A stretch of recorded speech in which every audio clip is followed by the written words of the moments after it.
Hello, my name is Bonnie. Welcome to my YouTube channel, A Knitter Obsessed.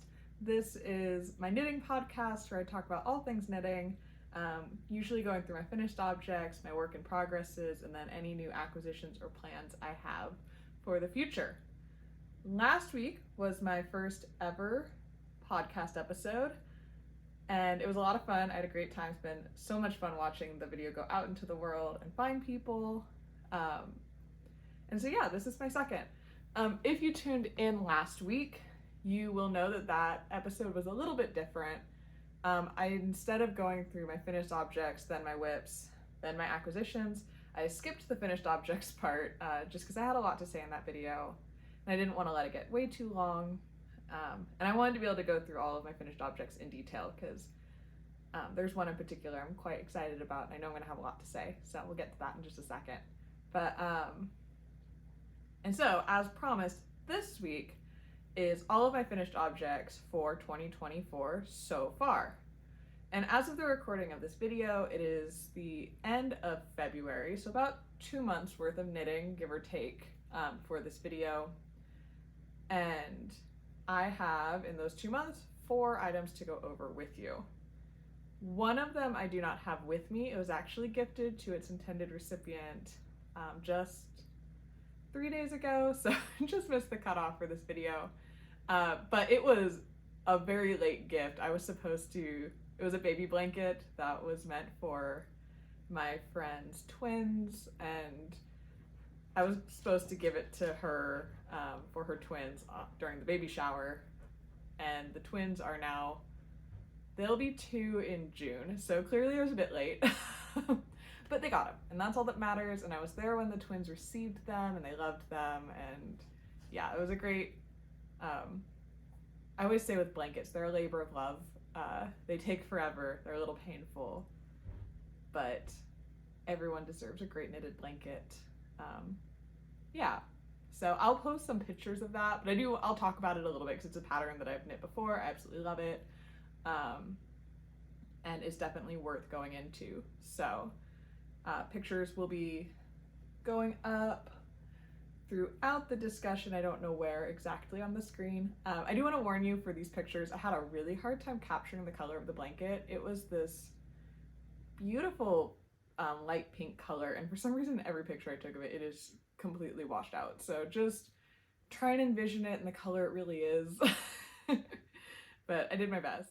Alright, so just to warn you, the lighting might shift a bit throughout this video. I had beautiful daylight when I got all set up, and then we're still close enough to winter that the sun just disappeared all of a sudden. So I've turned on some extra lights in the room, and I'm hoping that it should be good enough throughout the video, but if it gets a little dark, I apologize. Also, I was watching through that footage, and you may have noticed my dog Maggie wandering around behind the chair. So you might see her, my other dog Raina, pop in and out of videos from time to time. They're absolute sweethearts, and right now it looks like they're both napping, so they should leave us alone. But, oh, hi Raina. You're gonna come say hi? Come here. Hop up. Come here. This is Raina. Can you say hi? Okay, and this is Maggie. Maggie, come here. Hello. Okay. So yeah, I'm an absolute dog mom. So I was looking at the screen to see if they were in the shot. But they are my babies. So like I said, they might show up from time to time. I'm trying to keep them quiet during the videos at least. So, all right, you lay down? Anyways, back to the knitting. Sorry about that.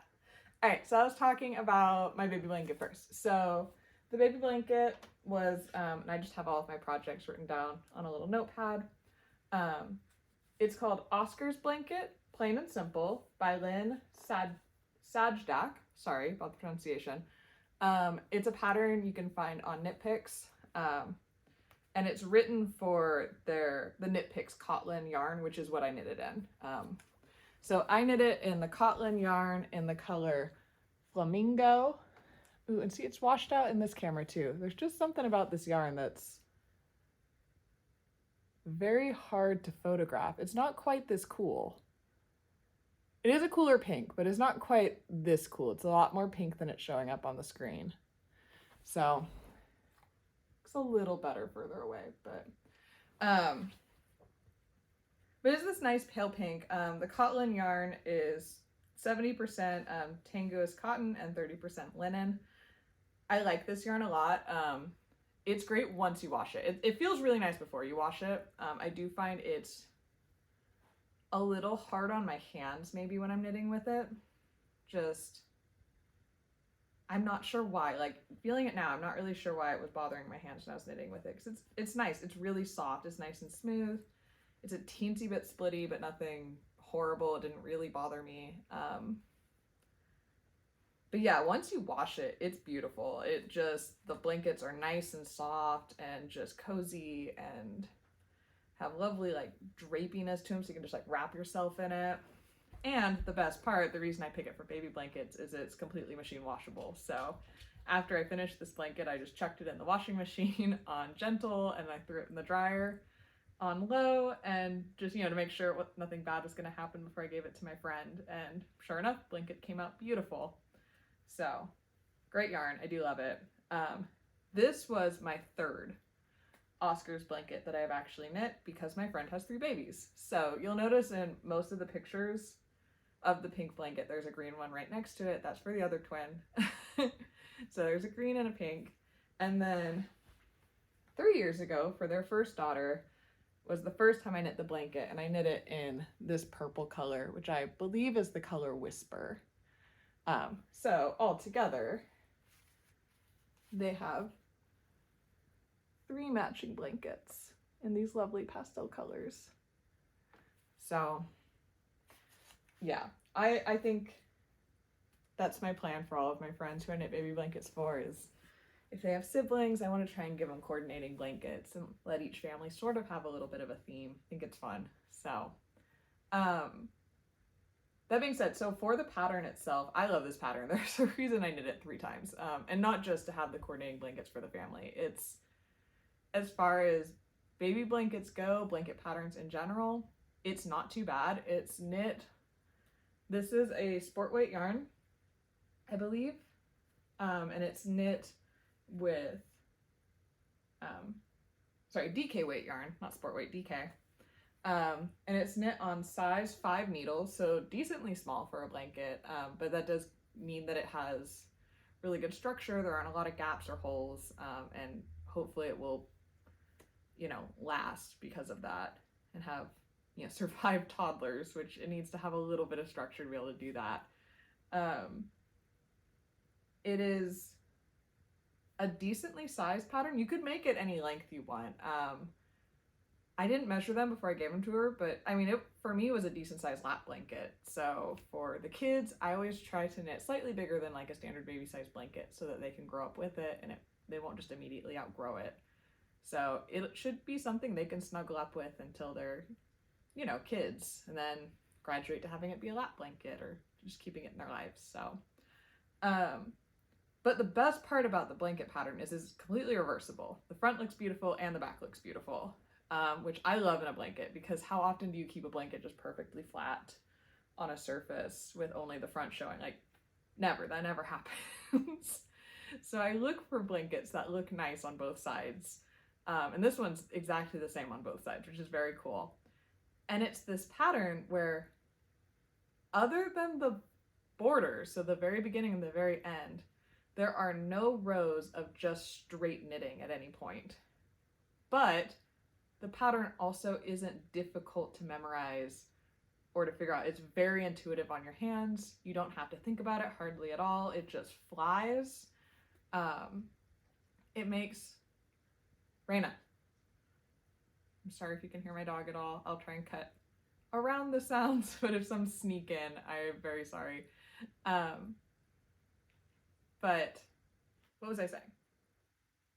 Oh yeah, so the vertical stripes, the little columns of stitches that travel across the blanket, are all done with slip stitches, and then you have various increases and decreases to get them to move across the blanket like that.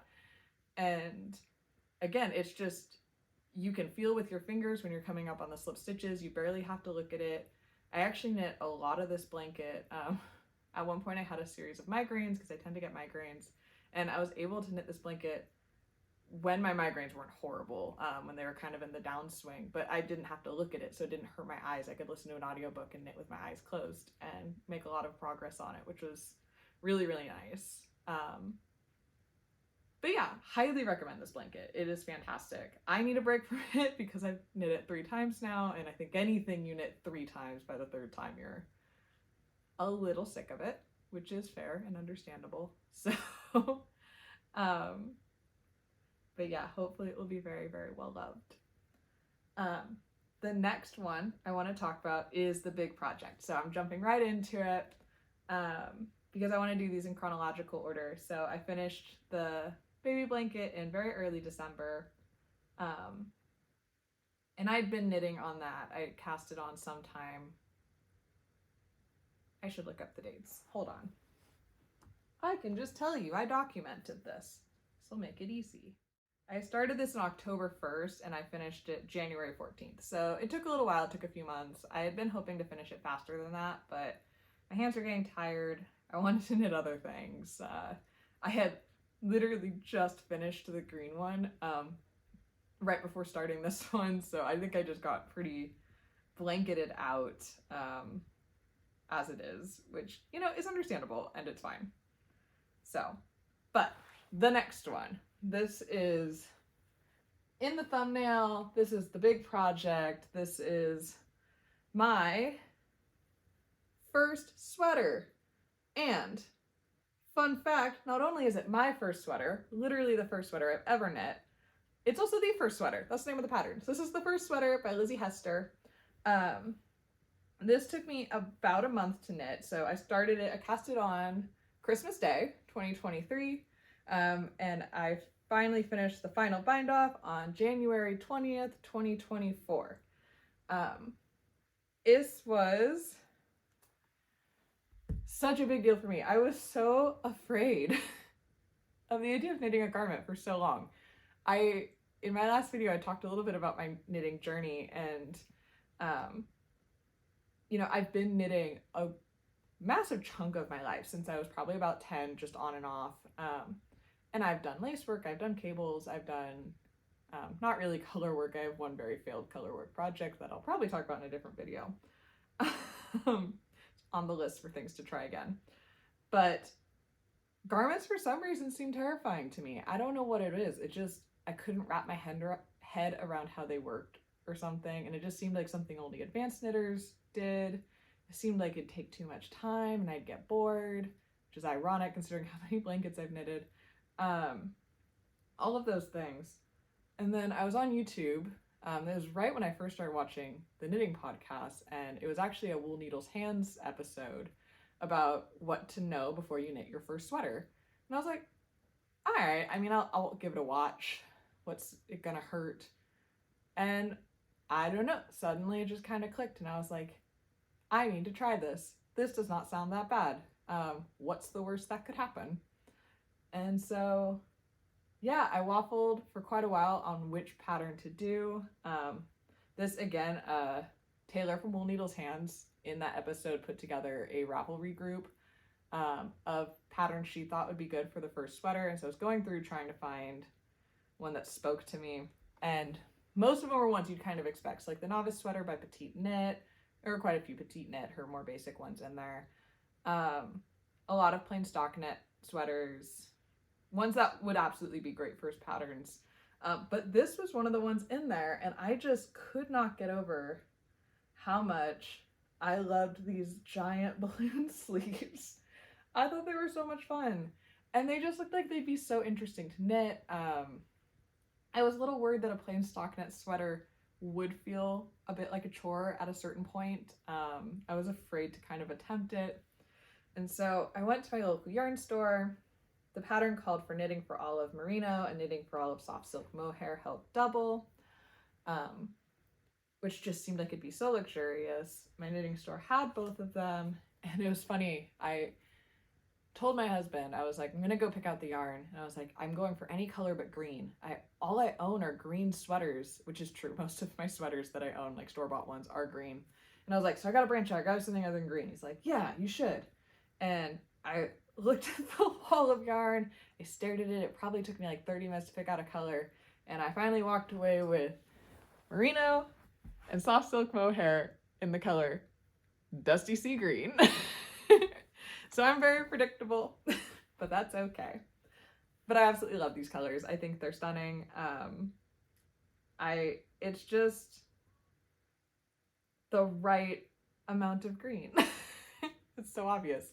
No, it's just muted enough that it's very, very wearable.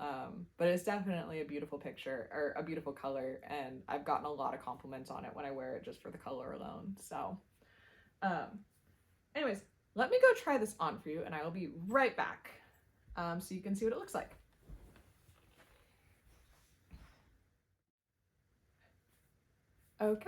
Okay, and here she is. This is my first sweater, and the first sweater. So standing up, let me get a little bit of space here so I can move around. So here she is. I mostly love her. I usually like to tuck her in. I don't know why I'm referring to the sweater as her, but that's okay. So it's a little hard to stay in frame with the setup I have here, but you can kind of get an idea. So I have a few minor issues with this blanket, this sweater, but they are all my fault. It has nothing to do with the pattern. This pattern is fantastic. It is so detailed. It has so many pages of resources, so many videos linked. Everything is explained to a T. I never felt worried knitting this sweater, even though it was my first one. I felt like my hand was held the entire time.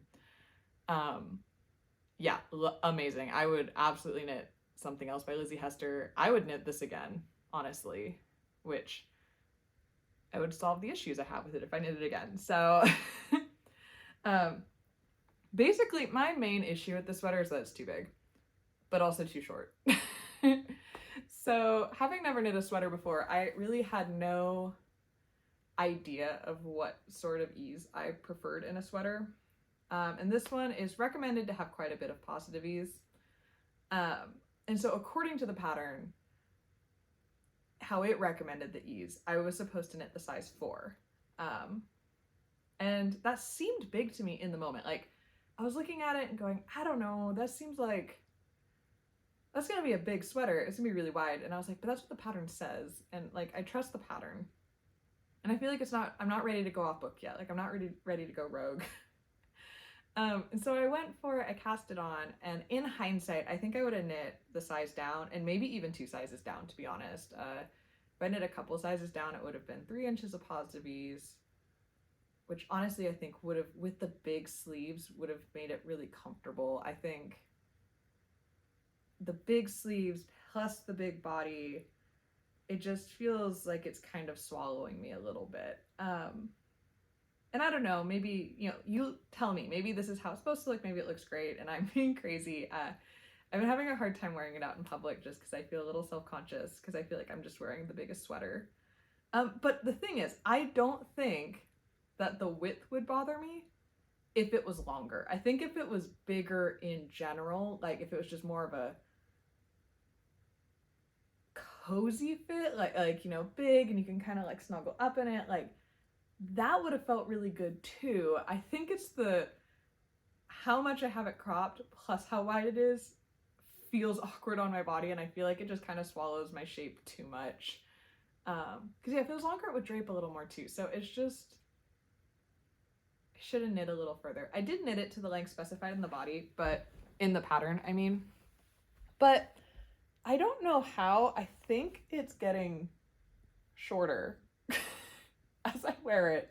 I just could have sworn, so it's kind of up to here on me, like my belly button's here, so it's a little past my belly button, but I could have sworn when I finished it was down to my hip bones, like just my hip bones, which is not that much of a difference, but I swear it's just a little shorter, like half an inch shorter than it was, and I don't quite understand. The sleeves are perfect. I do still absolutely love these sleeves. So they're all done in half fisherman's rib, which with this mohair situation and the big balloons, they're just so cozy. And you have the tubular bind off on all the cuffs, folded over neckline, so nice edge there, which is really cozy. I did end up having to add a strip of elastic into the neckline because the first day I wore it, it just like grew and grew and grew and grew. So pulled it back in, which is fine. I mean, it has to support the weight of these sleeves, and these sleeves have so much yarn in them because of the half fisherman's rib. So I'm not very surprised that the neckline stretched out a bit. I feel like my stitches look so nice and neat. Like I feel like the construction and the make of the sweater is very good, and I do really like it. It's just the ease factor. I just wish it was smaller. And you know, I'm just using that as a lesson for future garments going forward. I now know sort of the shape of sweater that I'm a little bit more comfortable with on my body. And you know, it's a learning factor. They always say your very first garment is going to have some problems. And I knew that. But yeah, I'm still a little disappointed. I'm a little disappointed I don't wear it more. I wear it around the house a lot because it is always the right temperature. Like I'm never too hot in it. I'm never too cold because it's baggy and it has the big sleeves. Like I just feel cozy and like I'm being hugged by my sweater all the time. And it is beautiful and I love it. I genuinely might make it again someday in a smaller size because I do really like the sweater. But yeah, so this is my first sweater by Lizzie Hester and my first sweater by me that I've made. So this is my jump into garment knitting and I could not be happier. Garment knitting is so much fun. I'm addicted now. It took one sweater and I'm completely addicted. So but I think that's all I have to say about it. My next one actually went over a little bit in last week's episode, but I will recap because it is one of my finished projects. But I probably won't change into it if that's okay, since I wore it in my last episode for the whole episode. So if you want to see me wearing this sweater, definitely go back and check out my first podcast episode. I go into this in a lot of detail and I wear it throughout the episode. But yeah, I want to give this sweater some love, so I'll wear this one for the rest of the episode. But this is my favorite flannel by Alicia Plummer. It is knit in Hilltop Fiber Farm yarn, which is a seller on Etsy. And I don't have a skein for you because I thought that I was going to use all of them, so I wound them all into balls. I don't have a ball winder, so I wind all of mine by hand. But here is a ball of it. Try and get the light to focus correctly. There it is. So you can see it's got this lovely, like, just delicate sort of halo, which this is from a Merino and Cotlin hybrid sheep named Evie. I really like this Etsy shop. You get to know the name of the sheep that you're getting the wool from, which I think is very fun. For most of them, there's a picture of the sheep. Yeah, I'm into that sort of thing. But the Cotlin does give the yarn this very subtle halo. And it's very cute. It makes it just look a little extra special. And yeah, so this is Favorite Flannel by Alicia Plummer. I knit it with slightly shorter sleeves than the pattern called for, so these hit pretty true 3/4 length on me. It is the longer version. She has a cropped version and a longer version, and so mine goes pretty much perfectly to my hip bones. I did modify it to have twisted rib on all of the cuffs. So you can see I did a tubular bind off, which is not a twisted tubular bind off, but I think it still looks quite nice. The only one that's not twisted rib is the collar, which per the pattern is done in brioche. So it's nice and squishy and feels really, really nice on your neck when you're wearing it. It feels really, really comfortable. It's just a basic raglan. It's got this really basic texture stitch all throughout. And yeah, it is just so easy to wear. And that is, I was wanting to cast something on because my first sweater being this one, which is a little bit over the top, a little bit of a statement for sure. I wanted one that was going to be more simple and easy to wear and possibly easier to wear to work. I work in a lab, so big fuzzy, balloon sleeve sweater is sort of not okay for that type of work, but something close fitting and easy like this totally does work. So that was the idea for this sweater. It's everything I wanted it to be, and truly could not be happier with the fit or the wear of that sweater. I've been wearing it so much. I've been wearing it everywhere. It's also really perfect for the weather, because I live in California and it's not particularly cold here in the winter. Like today was 60 and sunny and beautiful, and it's February, so so that sweater's perfect because it's just warm enough for when it gets a little bit chilly and stuff, but it's not too hot when the sun comes out and I'm running around and I don't get overheated in it or anything. But yeah, cannot recommend that sweater enough. Cannot recommend Hilltop Fiber Farms enough. I love this yarn. I will shop from them again. But yeah, that is my favorite flannel by Alicia Plummer. Like I said, I go into it in quite a bit of detail in my other podcasts, so feel free to check that out to get any information that I'm missing. Oh, by the way, I forgot to mention, speaking of missing information, both this and the favorite flannel are knit using US 6 needles. For this one, I did change the needle for the ribbing because it called for US 2.5, and I didn't have that in my interchangeable set yet. I do now, but I just used a size 2, so the ribbing's even tighter than what the pattern called for, which I ended up really liking how it turned out. Just like I said, everything's so oversized. Bringing the ribbing in even more, I think, helped quite a bit. And you can see that it's pretty exactly to the size of my wrists. And it looks very neat. So I liked that I made that change, even though I didn't really make it, with those modifications in mind. I just sort of used what I had, but I'm glad how it worked out. So my final finished object for this year is not for me. I'm sort of a serial gift knitter. Like, I own almost none of my own knit items, and it is something I'm working on and something I'm trying to change this year.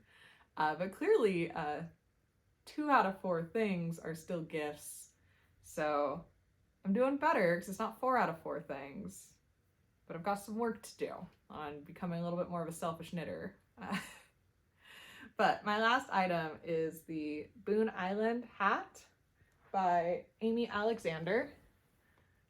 It's an all over broken rib hat, just basic. You cast on a bunch of stitches at the edge, knit broken rib until you have the right length, and then there are these nice decreases that form a little X at the top. It's nice and neat. So this is for my husband. I knit him a hat years ago. It was a 2x2 ribbed hat.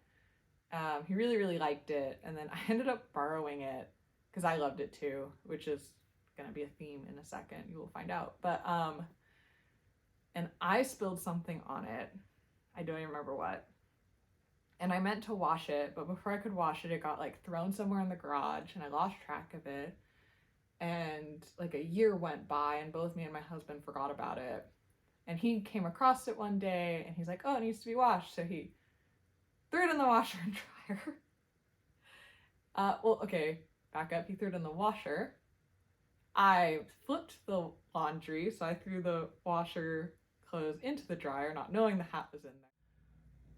So sorry, my camera sort of freaked out and froze, and I had to kind of reset it.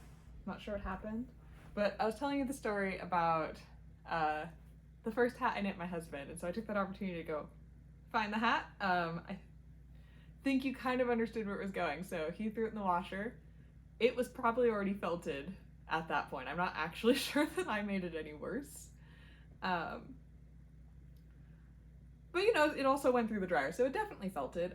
It was knit in City Tweed, I believe, from KnitPicks. I don't remember the pattern anymore. But this is it now. It's tiny. It's like a little baby hat. So yeah, it was this beautiful blue color. He absolutely loved it. Like I said, I loved it too. It was a great hat. But it is no more. It has been killed.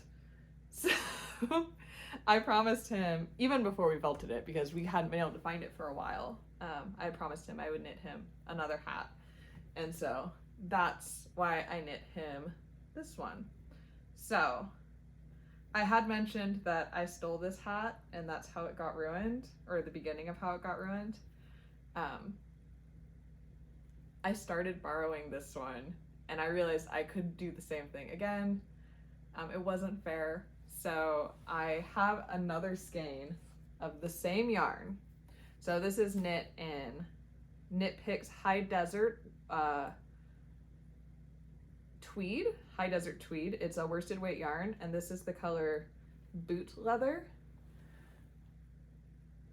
which is really nice. It's got those sort of beigey little tweedy bits in there. Feels really nice. This is beautiful yarn. And this only took one of these skeins, so 100-gram skein, and not even one. It took like maybe 3/4 of one, so I have 1 1/4 of these. So I'm going to knit myself a perfectly matching hat. I think I'll knit mine about 1 inch longer so it can be a little bit slouchier.